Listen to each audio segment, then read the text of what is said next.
Alors, aujourd'hui, on s'attaque à une question que beaucoup de monde se pose dans le milieu de la rééducation. Pour une douleur à l'épaule, est-ce qu'il vaut mieux un programme d'exercice hyper spécifique réglé au millimètre près, ou alors une approche un peu plus générale? On va creuser ça ensemble pour voir ce que la science en dit vraiment. Cette douleur-là, ce pincement aigu dans l'épaule, juste au moment où on essaie d'attraper quelque chose sur une étagère un peu haute, c'est une sensation que beaucoup de gens connaissent.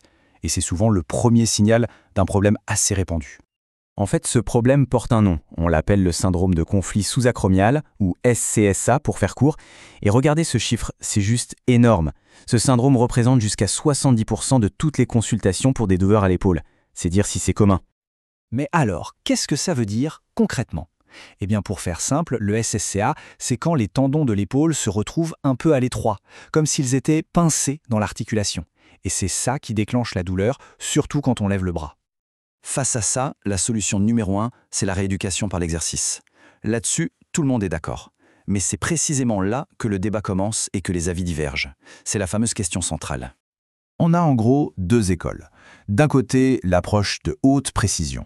Là, on va chercher des exercices très ciblés pour corriger le moindre petit déséquilibre musculaire et s'assurer que l'omoplate bouge parfaitement. De l'autre côté, on a l'approche plus globale. L'idée, c'est de renforcer toute l'épaule, d'augmenter sa capacité générale sans forcément se prendre la tête avec les micro-détails. Alors, qui a raison? Pour trancher ce débat, les opinions et les habitudes, ça ne suffit pas. Il faut des preuves, du solide.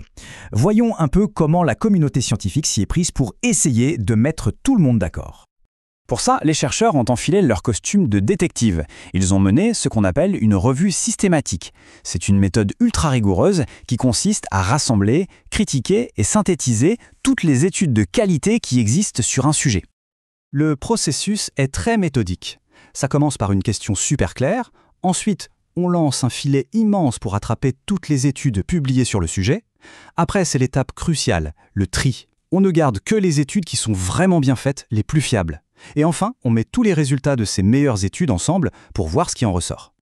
Et pour vous donner une idée de l'ampleur de la tâche, au tout début de l'enquête, les chercheurs avaient sur leur bureau 1731 études potentielles.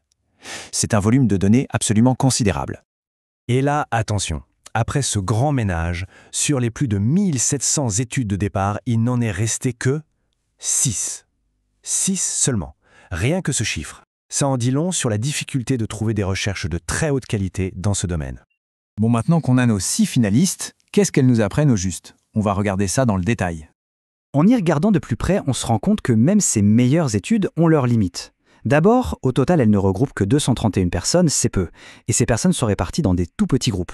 En plus, la qualité globale est jugée moyenne et surtout, toutes les études présentent ce qu'on appelle un risque de biais élevé. En clair, ça veut dire qu'il faut prendre leurs résultats avec des pincettes. Maintenant qu'on a posé le décor, place au verdict. Pour avoir la réponse la plus fiable possible avec ces données, les chercheurs les ont combinées statistiquement dans une méta-analyse. C'est un peu le jugement final. Premier résultat, l'effet sur la douleur. Et là, le graphique parle de lui-même, c'est un match nul quasi parfait. Que les gens aient suivi le programme spécifique ou le programme général, la réduction de la douleur est quasiment identique. Il n'y a aucune différence significative entre les deux. Et pour ce qui est de la fonction, c'est-à-dire la capacité à se resservir de son épaule au quotidien, eh bien, c'est exactement la même chose. Le deuxième graphique le montre bien. L'amélioration est la même, que l'approche soit spécifique ou générale. Là encore, aucune différence. La conclusion des auteurs de l'étude est donc, en toute logique, très prudente. Je vous la lis. Il n'y a pas suffisamment de preuves pour soutenir ou réfuter l'efficacité des stratégies d'exercice de résistance spécifiques. En d'autres termes, la science, à l'heure actuelle, ne peut tout simplement pas dire qu'une méthode est meilleure que l'autre.